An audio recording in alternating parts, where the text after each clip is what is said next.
Hey guys, how are you doing today? Hope you guys are doing good. Please check in. Let me know how you are doing. It's nice and cool here where I am. Let me know where you're checking in from. Today we're going to be talking about something that's quite exciting for me. So I'm sure a lot of you guys are also, quite intrigued about this topic. It's something everyone talks about all the time. We're always talking about, heart rates. Oh, geez, I had such a crazy workout. I had this at heart rate. My average heart rate was this much. Was the amount of calories I did. Hello, people. What's up, Pat? Hello, Rowan. How are you guys doing? What's the weather like in KZN, Pat? It's super gloomy here. I know it's hot in the Western Cape as well.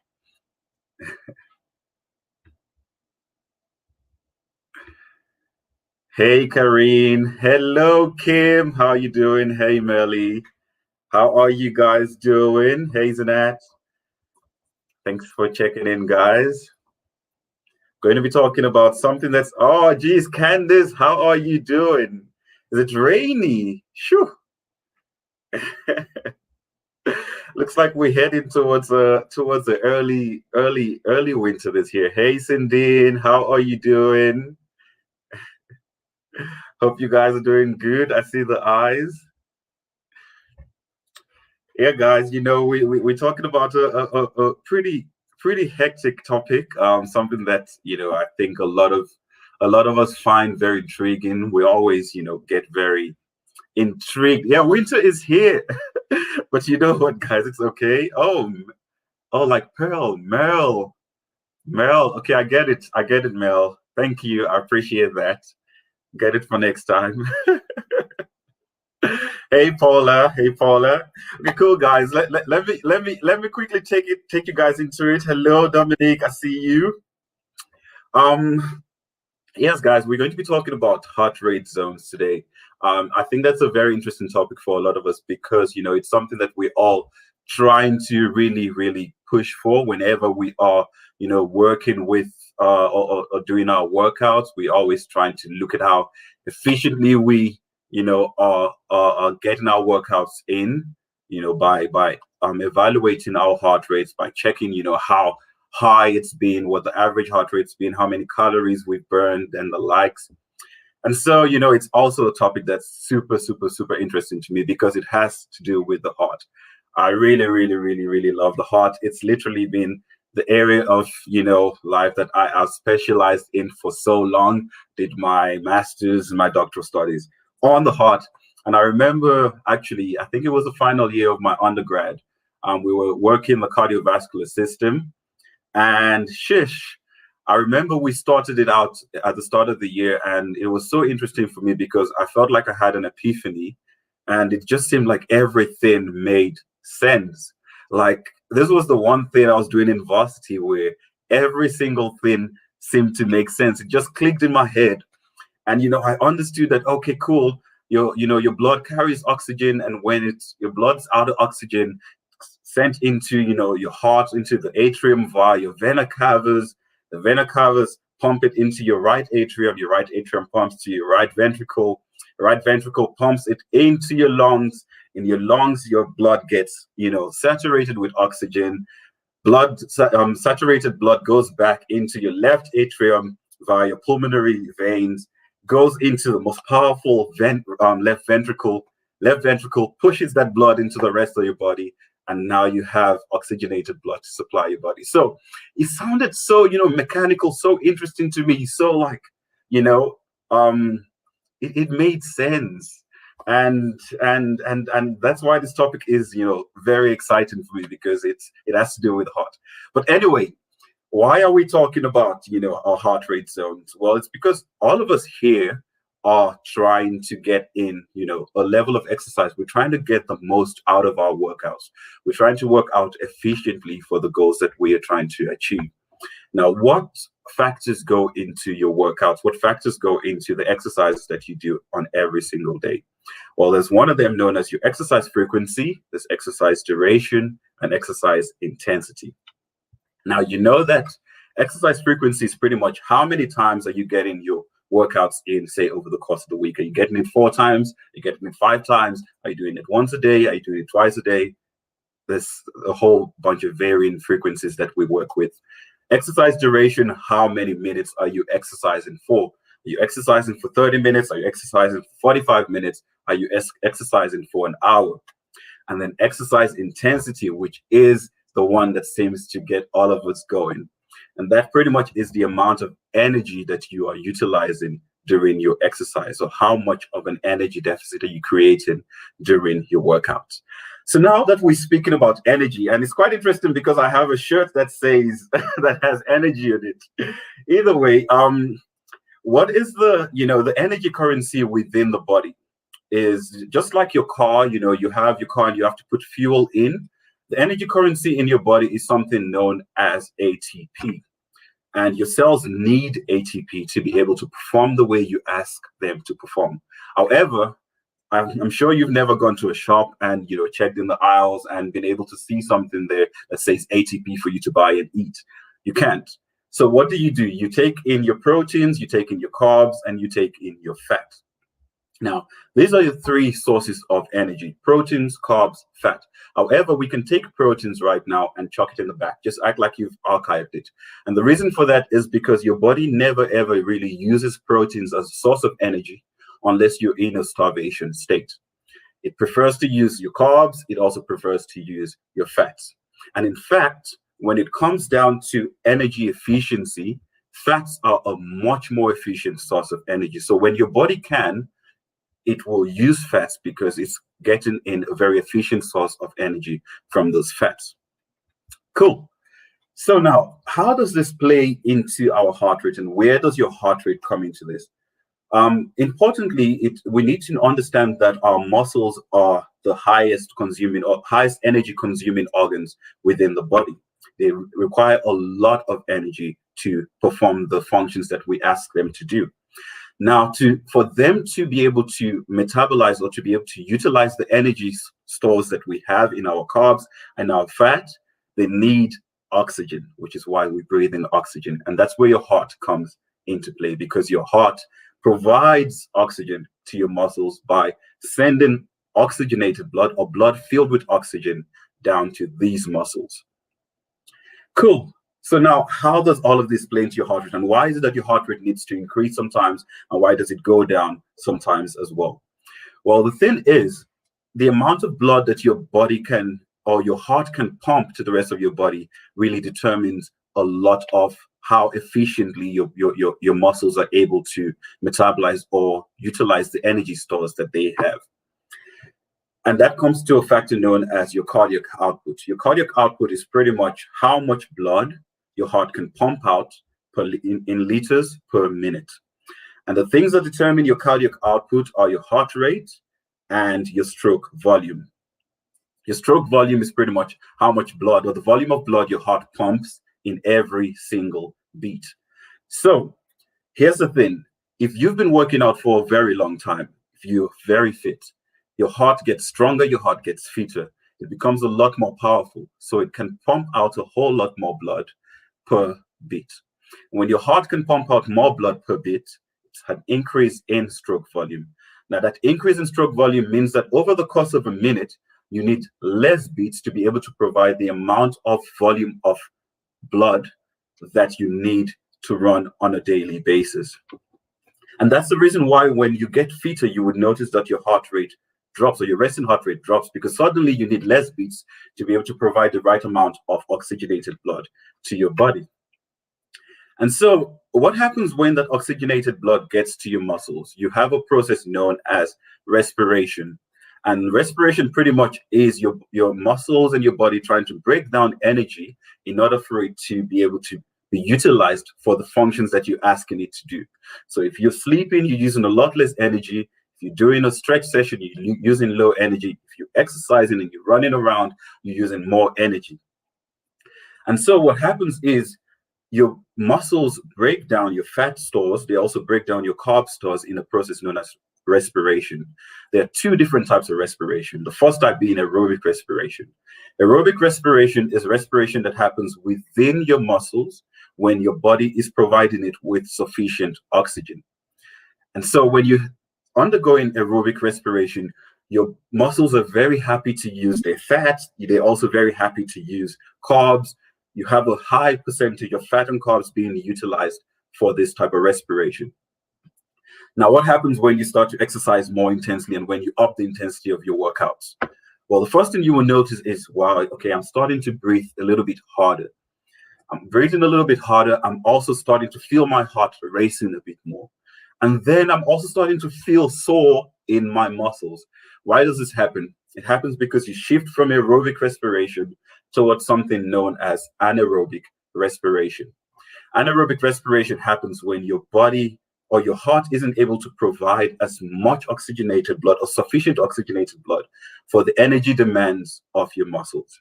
And so you start to have something known as an oxygen debt because your muscles don't have a sufficient amount of oxygen. And what happens here is your muscles start to shift away from utilizing fats and start to utilize carbs because they are quicker source of energy and they can be metabolized in the absence of oxygen. But what this does is it also leads you to produce something known as lactic acid. I'm sure we all know about lactic acid. Lactic acid accumulates, it's the currency of your oxygen debt, and it stays there until your body has repaid that oxygen debt. That once you've repaid the oxygen debt, the lactic acid is able to get cleared out. And so you can start to see how, or the reason why your heart rate goes up the minute you start exercising intensely, simply because your muscles need more oxygen. To provide that oxygen, you need to breathe in and out a lot more because you need to exchange more carbon dioxide and take in more oxygen. That oxygen gets, saturated in your blood, and your heart needs to keep sending that oxygen or oxygenated blood to your muscles. And so it takes you down to the heart rate zones that we are talking about. To calculate your heart rate zones, the first thing you need to understand is what your maximum heart rate is, which is pretty much the maximal capacity at which your heart can perform. Now, you'll see that there's just a few slides that I've added here to try and help guide us through the talk. But the first thing with your maximum heart rate is there's a gold standard for measuring it. And the gold standard is by doing something known as a VO2 max test that you can generally do at high performance centers. Now, obviously, most of us don't have access to high performance centers. So there's other methods with which you can calculate your heart rate zone. The first and the most generic maximum heart rate calculation is by subtracting your age from 220. Now, if you're 40 years old, you subtract 40 from 220, you should have a maximum heart rate of about 180. Now, you notice that this isn't always the consistent for every single person, as it varies from individual to individual. So there's a few other equations that people utilize to calculate maximum heart rates as well. There's one known as the Tanaka equation, where you multiply your age by 0.7 and subtract that from 208. And then for females, we have the Gulati equation, where you multiply your age by 0.88 and subtract that from 206. From that, you're able to get your max heart rate. And now this max heart rate pretty much tells you the maximum capacity or the maximum rate at which your heart can beat. You'll notice that as you get older, that rate reduces as well. And that's simply because as you get older, your heart also ages. And so you are only able to get your heart to beat as many times or so many times. Now, we also talked about resting heart rate, and I explained to you why your resting heart rate drops as time goes on. But now we'll move into the heart rate zones that we are, the main topic that we're trying to get onto. And there are different zones. There's generally about 5 zones. The first zone being the light zone, or the light exercise zone, or your warm-up zone. Now, this warm-up zone is extremely light exercise. At this stage, you're at about 50 to 60% of your maximum heart rate. Now, you understand you could have calculated your maximum heart rate from the formulas that I gave in the previous slides. Now, when you're working at your maximum heart rate, or at 50 to 60% of your maximum heart rate, you're getting yourself, say, an extremely casual walk, you're doing a little bit of a stretch, there's no real intensity, you calm, you don't feel yourself breathing hard, you don't feel any burn, and you feel like you can sustain this for a really, really, really long duration of time. Now, this is because you're in complete aerobic respiration.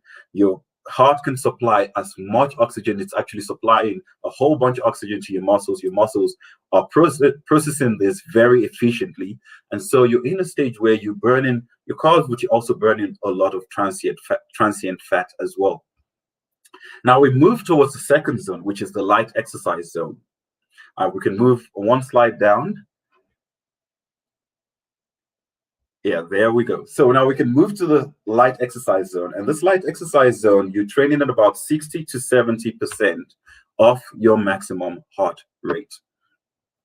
Now, when you're training at this this heart rate zone, which is zone 2, you generally are still, in a place where you're not feeling sore. You can maintain it for very long. You kind of having a bit of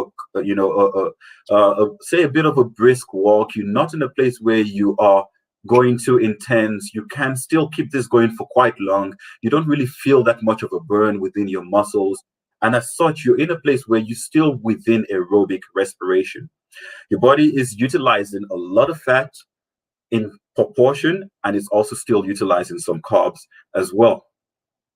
Now we move towards the third zone, or zone 3, which is known as your moderate zone or your cardio zone. You'll notice that your watches tend to record this as your cardio zone. Now at this zone, you're doing moderate exercise. You say having a bit of a run, not pushing yourself too hard. You're having a jog that's, at a decent pace. You're starting to feel yourself breathe a little bit harder. You're starting to feel a bit of a burn. There's a bit of accumulation of lactic acid. And that's happening because your body has started to move away from aerobic respiration towards anaerobic respiration. You're starting to have an oxygen debt because your heart is suddenly unable to produce or to provide as much oxygenated blood to your muscles as it would like to, or as you need it to. And so when you get to this phase, you can feel that burn. You're still burning quite a bit of fat, but you're also burning a lot of carbs as well. Your muscles are starting to move towards burning carbs. And now we get towards the more intense zones, and that's zone 4, where you're at about 80 to 90% of your heart, of your maximum heart rate. I think we can move down one more slide. There we go. So at the anaerobic zone, or your zone 4, you're going at about 80 to 90% of your heart rate max. At this point, you are breathing hard, you are sweating, you can feel the burn. I mean, you can sustain this workout for about, say, 20 to 30 minutes, for maybe 45 minutes, but it is intense. You're really pushing yourself. You can feel your muscles start to ache. You can feel yourself start to get out of breath, and it feels like you're really pushing yourself. Now, at this point, your muscles move away actually from burning a higher proportion of fat, and they start burning a higher proportion of carbs. You're burning about 85% carbs in proportion and about 15% of fat in proportion. At this point, you also have a very huge energy deficit. You also have a huge oxygen debt as well. And that's the reason why you feel out of breath for so long. You also feel like, your heart is pumping, it's beating. And then we have our last zone, which is our VO2 max zone, which is the maximum rate at which you can work out. And that's generally about 90 to 100% of your maximum heart rate. At this, you're going at your maximum effort. Your heart is going at full capacity. You're breathing at full capacity. The lactic acid buildup is unbearable. You can only sustain it for maybe about 3 to 6 minutes before it feels like, geez, you cannot go on. And generally, of course, the fitter you are, the longer you're able to sustain this level of workout, but it is pretty much the maximum that you can go. At this point, you're barely burning fat. You're burning a lot of carbs, about 90% carbs and about 10% fat.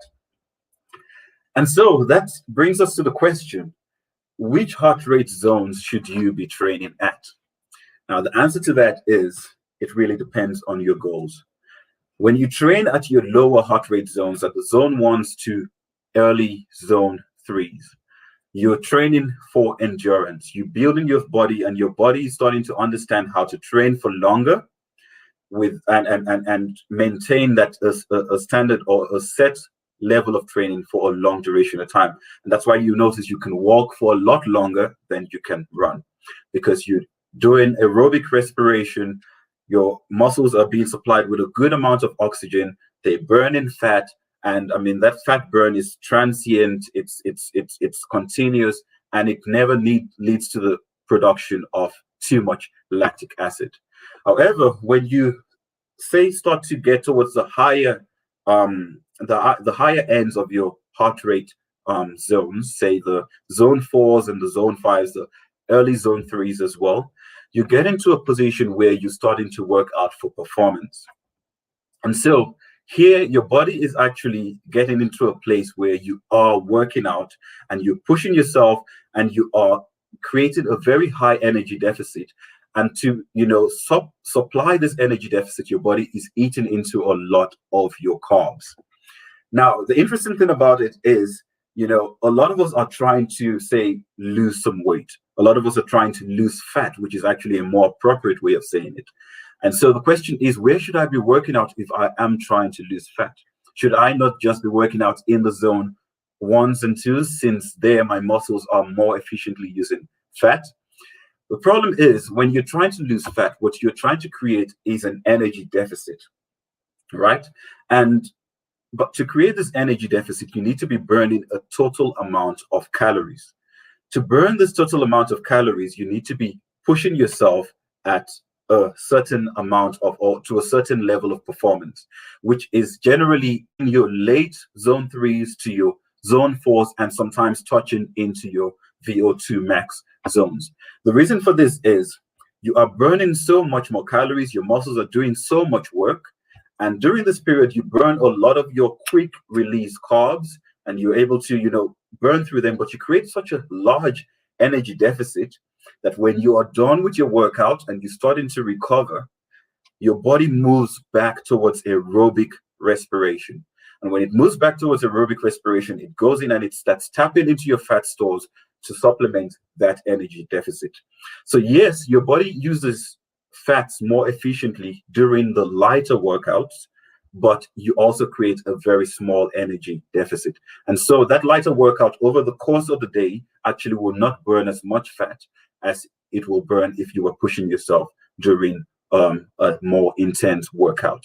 So generally, when you're working out, you want to try and make sure that you are getting yourself into zone 4, you're touching zone 5 every now and then, and you are also maintaining during your recovery periods of your workouts around the zone 3 levels. Now, does this mean that you have to throw away zone 1s and 2s? Absolutely not. All of these zones are important. You need to be able to balance yourself between hitting your performance zones and hitting your endurance zones. And this is because you also need to teach your body, or your body needs to be taught how to metabolize fat efficiently. If you only ever training at your VO2 max, or only ever training at your zone 4s, you will hit a block, because you will get into a place where you hit a plateau. Your body is only used to one type of training, and because of that, it doesn't make progress. You need to be able to balance between training at your higher zones and training at the lower zones as well, because you need to build that endurance and build performance. So generally, what would I say? You generally want to start, get maybe 3 or 4 days of training at your higher zones, at your zone 4s and your VO2 max, and get 1 or 2 days of active recovery where you're getting in exercise at your zone 1s and your zone 2s. And that way your body gets that balance between fat metabolism and anaerobic metabolism, and it's also able to create a sufficient enough energy deficit for your body to burn fat. So now, before I go on and on and on and on and on and keep talking about this, I'm going to open the floor for questions just now, and I'm going to go through some of your comments. But there's also been, a couple of questions that I have gotten a few times, and one of them is, if I'm supposed to be burning or working out in a very high, heart rate zone, then how can I do LEAT and still lose fat? I think one of the main things to clarify when it comes to that is the fact that many times we have this misconception that LEAT is low intensity training. Both LEAT and HEAT are two types of interval trainings. And those two types of interval trainings are actually high intensity. The difference is one is low impact, the other is high impact. The advantage you actually have with lead workouts is that you can get yourself into a place where you are starting to utilize weights. You're starting to work towards hypertrophy. If you're keeping your form right, you're ensuring that you get in the full contraction, full relaxation of your muscles at each and every rep. You're keeping that intensity up. You can work towards hypertrophy. Hypertrophy leads you towards building more muscle. And as I mentioned earlier, your muscles are the most energy using organs in your body. So when you can utilize lead in almost a backsided way to ensure that at rest over the course of the day, you're actively burning more fat than if you had less muscle. Cool. Another question I've generally gotten as well is, I hear people say stuff like, I'm not able to get my heart rate up. And I think that's also another misconception, because you cannot actually get your heart rate up. It's not you that gets your heart rate up. Your heart is an involuntary muscle. The energy deficit that you are creating for yourself is what gets your heart rate up. So your heart rate depends on your workout. Your workout does not depend on your heart rate. And so here's what needs to happen. If you're focusing on getting yourself and pushing yourself really hard, you're getting yourself your form, a good form. You're working out in a way that you're getting yourself good contraction, good stretches and contractions of each and every muscle. You're pushing yourself with it. You're focusing and keeping your mind present during your workouts. Your heart will automatically need to pump harder in order to provide more oxygen to these muscles. So it's not a situation where you need to raise your heart rate. It's a situation where you need to raise your workout and your heart rate will follow. Now, that's also, being a topic of contention as well, because sometimes we have situations where you feel like you're working out as hard as you can, and it still feels like your heart rate is not going up. Well, that's because of the fact that you also have situations where your watch just cannot always predict your heart rate as well. Like I mentioned, the best ways of actually, monitoring your heart rate is by utilizing a heart rate strap or testing it out at a high performance center. Now, if you think about how your watches work, your watches take into account your age, they take into account your gender, and they take into account your heart rate, as well as a little bit of accelerometer readings as well. So if you are doing workouts where you're not moving your arms as much, your watch is only going to think that you're not doing as much during that workout. And there's a huge chance that the algorithms there may read it or determine that you are not getting as much of a heart rate in, or not burning as much calories as you actually are burning. And that's why it's important to get to a place where you are very honest with yourself. You know what you are doing. Okay, cool. I'm getting this workout in. I need to do 20 squats. Am I doing the 20 squats well? Can I feel my quads contracting and relaxing? Can I feel them stretching? Can I feel them putting the work in? Can I feel the lactic acid build up? If you feel like you are pushing yourself, if you feel like you're out of breath, if you feel like you're sweating, if you can feel your heart beating, and your watch is telling you that you are only on 110 beats per minute, then there's a huge chance that your watch is the issue and it's not your workout. So it's very important to understand that, yes, the watches help us as a guide, but at the same time, you need the best measure of the efficacy of your workout is how well you are, or how you feel from the workout, how much lactic acid you're building, how hard you're breathing, and how much you can feel the heart rate going. Either way, guys, I know I've talked for so long. I'm going to go through your questions really quickly. I hope you guys have enjoyed the chat, and I really appreciate you guys, coming in and listening in to me today. Let me just have a look through some of your questions. I see one by Kelly here that says, if you get lactic acid, it shows you're not breathing enough or quicker in your workout. Yes, that's a very good observation. Lactic acid buildup and your respiration or your rate of breathing definitely have a correlation. Unfortunately, there's no way you can out-breathe lactic acid. But what you can do is you can breathe well enough to ensure that your lactic acid buildup only comes in a little bit later, or to reduce your lactic acid buildup. If you're holding your breath during your workout, the lactic acid is going to build up a lot quicker, and that's not going to be because you're putting in more work. It's just going to be because you're not providing enough oxygen to your muscles. So what you need to do is to ensure that your muscles are demanding so much energy that even when you're breathing well, you're still building up lactic acid because the energy demands of your muscles are that much. But yes, breathing properly is important because you need to be able to at least be providing sufficient amount of oxygen to those muscles to get them to perform better. I see another question from Michelle. She says, we're encouraged to drink water frequently, which helps to keep one hydrated. But also, if you have lactic acid buildup, does water help reduce the effects of lactic acid buildup?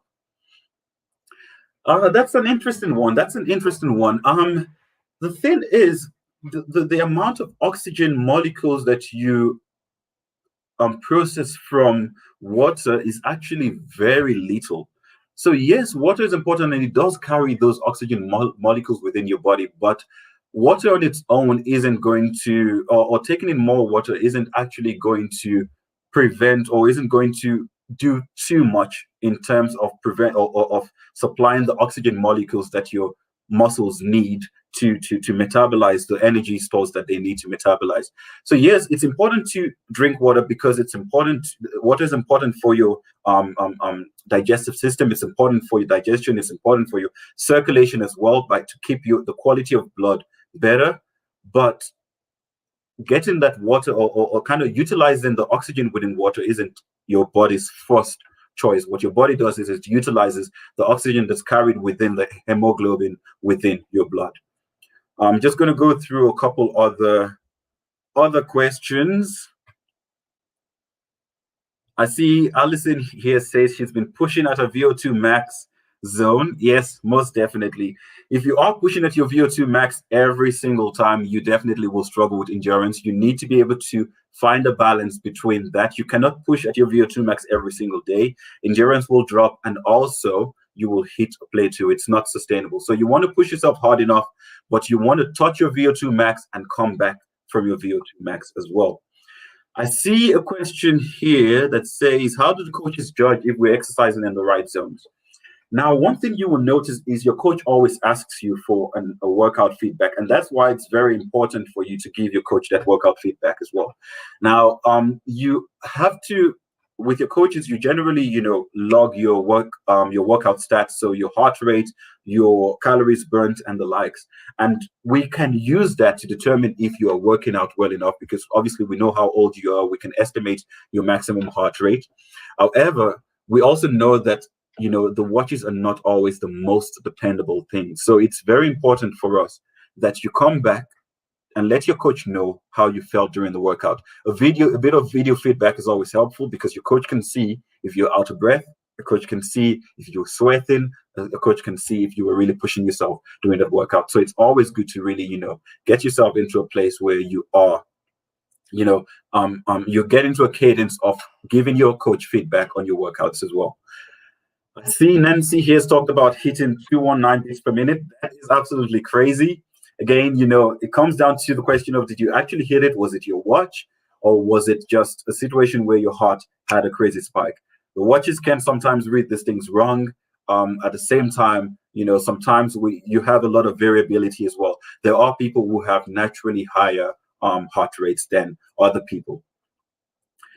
I see Nancy's talking also about burning rather low calories and that she's always only out of breath. Now that's also a good comment, and I know, guys, that we are, going on and on and on and on and on and on about this. But if you're burning low calories and you feel like you are out of breath, and you feel like you're out of breath, one thing I would ask you to do is to start looking at your form. So one thing that a lot of us do, especially people who are on the HIIT type of workouts, is you get into a place where you start to kind of just burst through your workout, and it becomes very automatic, especially when you start getting tired. And what happens is you're just kind of doing the workouts and you're not really present. You're not actually focusing on your form. And so your muscles are not working efficiently. When your muscles are not working efficiently, you can get to a place where you're out of breath, but they're not actually, utilizing energy in the way you want them to utilize energy. And that's why it's very important to maintain your form. I know a lot of us try to keep up with our instructors, but it's very important to make sure that you're not compromising form for pace. Try and make sure that your form is right. And if your form is right and you're pushing yourself with the right type of intensity, you realize that with just about 15 or 20 squats done right, you will feel yourself starting to get out of breath as well. So if you make sure that you're getting your form right and you're pushing yourself and you're out of breath at the same time, then it's highly likely that your watch just isn't calibrated well enough to detect the type of energy expenditure that you are having. I see Sonia asking if it's a bad thing if you breathe out of your mouth and not your nose. It's definitely not a bad thing at all. There's only so much oxygen you can get via the small cavities of your nose. Yes, at the start of your workouts, it's important to try and get as much respiration in as or via your nostrils as you can. But as time goes on, you will need a lot more air than you can take in through your nose. So it actually isn't bad. When you get to the stage where you need to breathe out your mouth, absolutely go ahead and breathe out your mouth. But it's important to control your breathing. So make sure you're not taking shallow breaths. Make sure you're taking long, deep breaths as well. Okay. I see the last one that I'll just address here is the one from Pat, where she says, when you get fitter, it takes longer to burn. Actually, that's quite interesting because it doesn't actually happen. It doesn't take longer to burn when you are fitter. All that happens is that your heart rate seems to not spike as much because you have a much higher cardiac output per minute. Now, your watch is going to see that and determine that you're not burning as much calories. But that doesn't mean that deep down you are not burning as much calories. You are actually, in fact, burning much more calories than you were when you were not fit. The only difference is your watch will not be able to detect that because your watch is using your heart rate. And because when you're fitter, your heart rate takes a lot longer to spike, your watch assumes that you're not getting as hard a workout as you actually are. But you are, in fact, burning a lot more. And you will notice that the fitter you are, the more the calorie deficit that you have, especially when you have a lot of muscle as well, you're burning a lot more calories over the course of the day. But all right, guys, I think we can end there. Thank you so much for listening to me. I hope you guys have enjoyed the talk today. Thank you so much for all the questions. I appreciate the comments as well. Please let me know if you guys have any more questions about heart rate zones. As you can hear, it's something that really, really it spikes my imagination and I could talk about it forever. But yeah, I only have a limited amount of time. Go ahead and DM me any questions, put it in the comments. I will try and, get to them as well. Also remember, a lot of your coaches are very well equipped with this.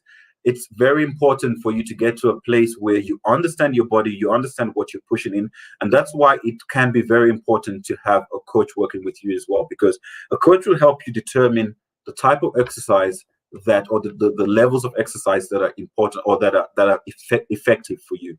And so, yes, generally, guys, you can work on your, knowing what your max heart rate is, working on knowing what your heart rate zones are, and then working on periodizing your workouts to ensure that you are getting the best out of yourself. And you are, very importantly, creating that energy deficit that your body replenishes by utilizing fats.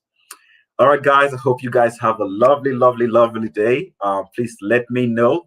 Send me any questions, and I'll catch up with you guys a lot later. Cheers, guys.